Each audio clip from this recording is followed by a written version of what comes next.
More, I want to bring in the host of Power Play, Don Martin, who joins me from Ottawa. All right, Don, who is Andrew Scheer trying to appeal to here by taking an axe to Canadian foreign aid? Well, it isn't the people that were pretty happy when Bono declared the world needs more Canada. This was, well, when the heck was that? Back in there about 15, 20 years ago, I guess, because we were going to boost our foreign aid to 0.7% of GDP. Well, not so much. We're down to about 0.2 to 0.3. I don't understand it, to be honest with you, frankly, Jen. This is something that you don't necessarily need to put out to get your base riled up. And I don't really think the tent gets much broader as a result of Scheer saying that he's going to do this. The only explanation that makes any sense at all is he has to start showing revenue streams to pay for his promises.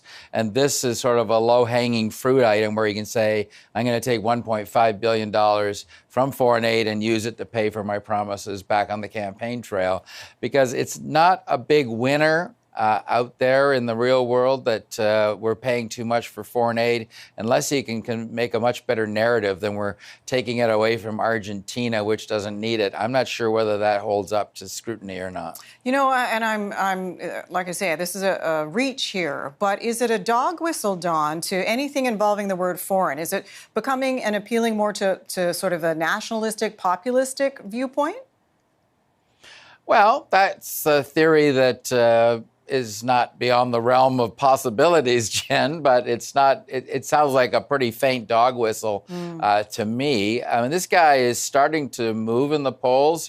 For the very first time, he moved ahead of Trudeau in the preferred prime minister ratings, according to Nick Nanos. And you got to say to yourself, all right, you're on the upward trajectory. Is this going to keep that moving along, or are people going to go, what's this guy all about? He wants to cut foreign aid. He's not answering environment surveys. What is with this guy? So you got to wonder if he's. You got to wonder about the campaign, and you're hearing some grumblings behind the scenes in the Conservative world that the campaign is not quite as well oiled as it seems to be. And as Glenn McGregor pointed out to you, has pointed out to News Channel, there was a rally last night in Brampton. That's a big city.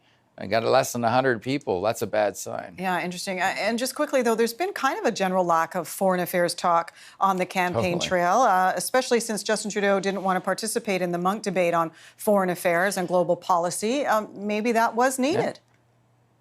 Maybe. And think of all the hot buttons we've got around the world that are going to have to be dealt with by the next prime minister, be it China or Russia. The U.S. for sure continues to be a big problem. Saudi Arabia with our continuing problem, whether we should send them light armored vehicles or not. There are a lot of issues that are going to require a pretty deft hand to stick handle through, and yet silence, radio silence on the campaign. The only foreign policy announcement we've had is the one today from Andrew Scheer saying, I'm going to cut foreign aid. It's a pretty blank slate for voters to choose from. The host of Power Play, Don Martin. Always good to talk to you, Don. Thank you.